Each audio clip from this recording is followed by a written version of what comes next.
Welcome back. This is Retirement News Online. Well, the stock market in April had its best month since 1987, and the economy had one of its worst months ever. How is that possible? Is it a conspiracy by the Fed? Are stock traders insane? Both, perhaps. So, what do we make of all this? Let's talk about it. Joining me is Zach Abraham, Chief Investment Officer with Bulwark Capital Management in Seattle. So, Zach, where are we now? Where are we going? You have to look at this as a unique scenario because it truly is, in the sense that, obviously the whole thing with the pandemic is unique.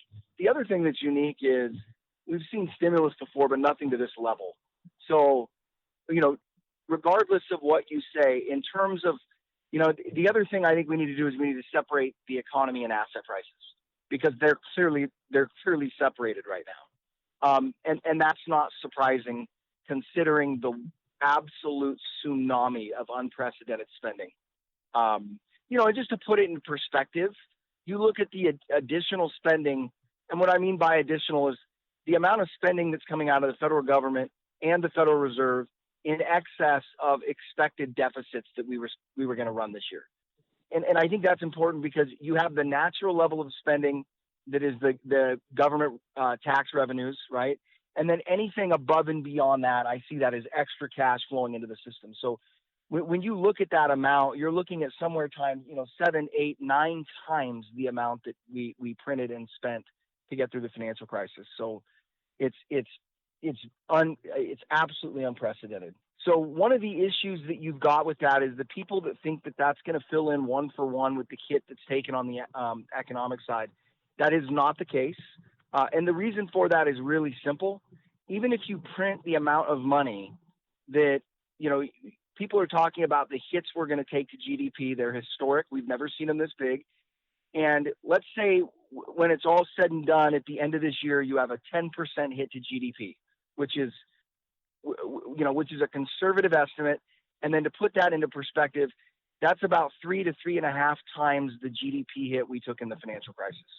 And that wouldn't be a bad result. That's a pretty conservative estimate, 8 to 10% hit to GDP. So one way you can think about stimulus is, well, if we're printing that amount and putting it into the economy, then no big deal. But that's not really the way it works, because that money will be treated differently. For instance, a vast majority, because of the record indebtedness of corporate America, a vast majority of that stimulus is going to be used to shore up balance sheets. So that money is absolutely non-stimulative. Any money that's used to pay off existing debts does not stimulate the economy at all, because it's no new consumption. Additionally, we've already seen saving rates start to go up. So people are saving part of this stimulus. That too is not stimulative to the economy at all. So the one thing you can do to fill in the gap and print all this money, the next thing that you've got to deal with is consumer, behavior.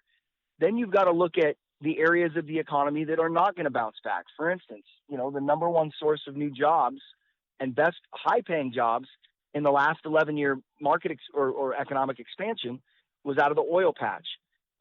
Bankruptcies are climbing in the oil patch by the day.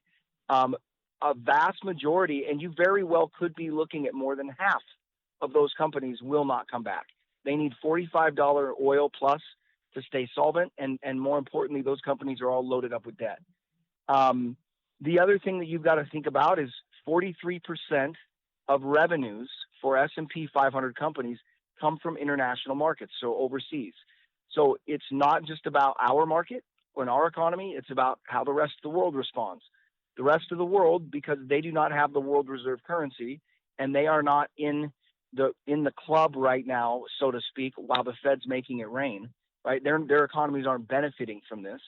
So the one thing I think everybody, advisors and investors alike, need to realize, and they need to swallow it right now, is economically, if everything goes really well and the stimulus works and there are no new issues, you are looking, and this is just based on the data, just really sticking to the numbers, you're looking at a 4 to 5 year period of time it would take to get the economy back to where it was prior to this all happening. That's kind of your best case scenario. Now, that does not mean that asset prices cannot continue to rise, because that's a different dynamic, and you're seeing it right now where markets are at.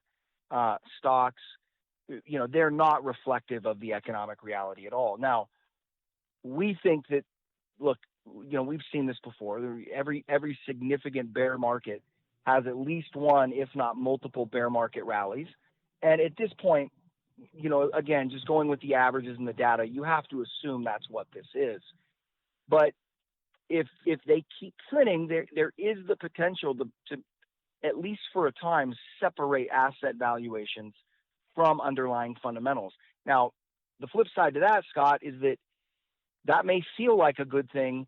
I actually think that could probably create more problems and more social tension, because if stock markets are making new all-time highs and you've got 20% or greater unemployment, you're going to have social unrest.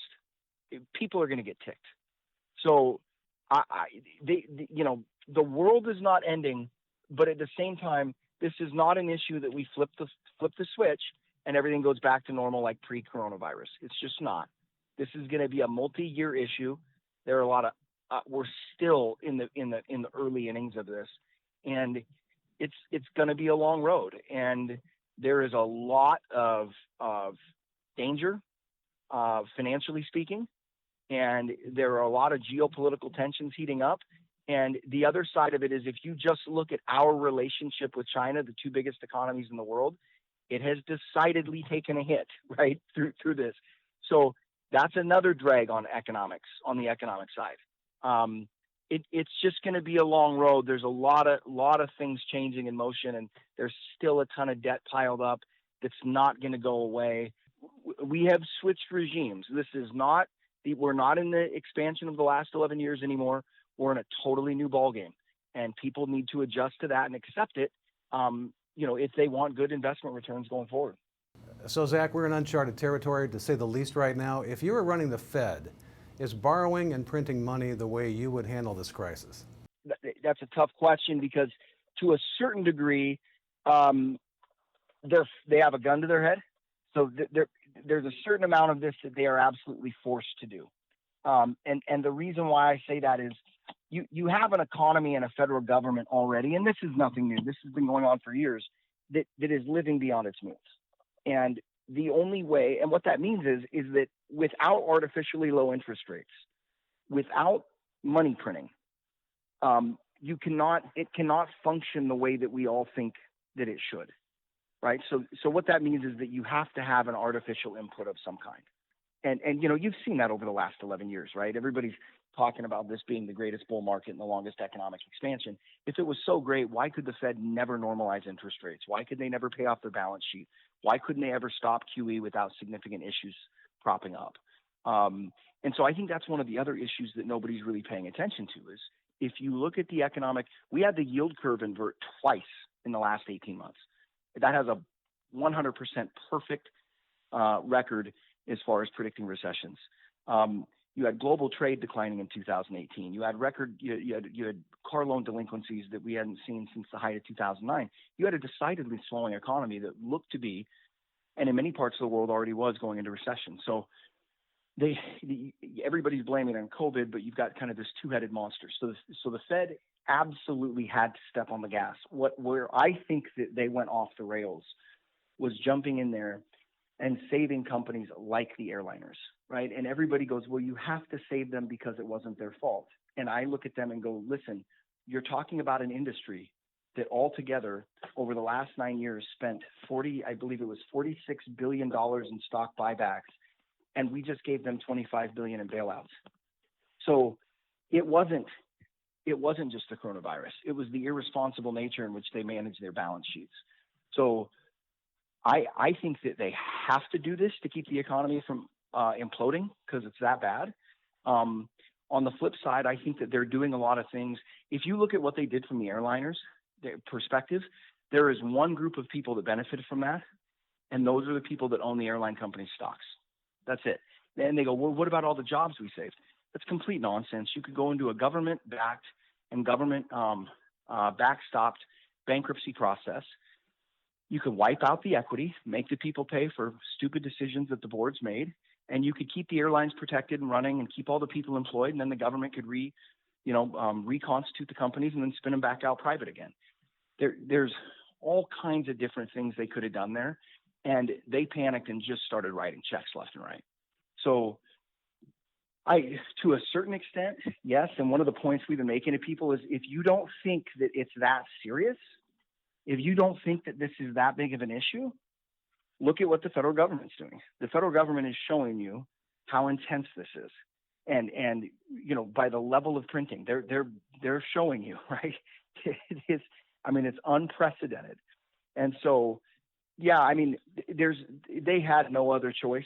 And we say, they would have had other choices, but these decisions were made a long time ago. When you did the financial crisis bailouts, you ensured that you'd have to bail out the next time too, right? Because they've never allowed, go back to the financial crisis, they've never allowed the economy to purge the bad assets. They've never allowed the economy to clean itself out. And the financial crisis was bad. And I know people probably don't want to hear this, but it should have gone on longer, and asset prices should have gone lower to reset and actually take our medicine and clean the stuff out. So you look at it on the federal level, we're just doubling down, right? The Federal Reserve's balance sheet went from $800 billion in 2007 to $4.5 trillion by 2014. Now we're at $6.5 trillion and climbing fast. So we are building on what we did in 08-09, and we never actually fixed any of it. And finally, will bonds in a portfolio ever make sense again? It's never going to make sense. Those markets are dead. And what I mean by that is, it really is amazing to me that this isn't getting talked about more, but the Federal Reserve, in clear violation of the Federal Reserve Act, has taken complete control over the bond market. Not just the U.S. government bond market, but the corporate bond market, and that is a distinct violation of the Federal Reserve Act.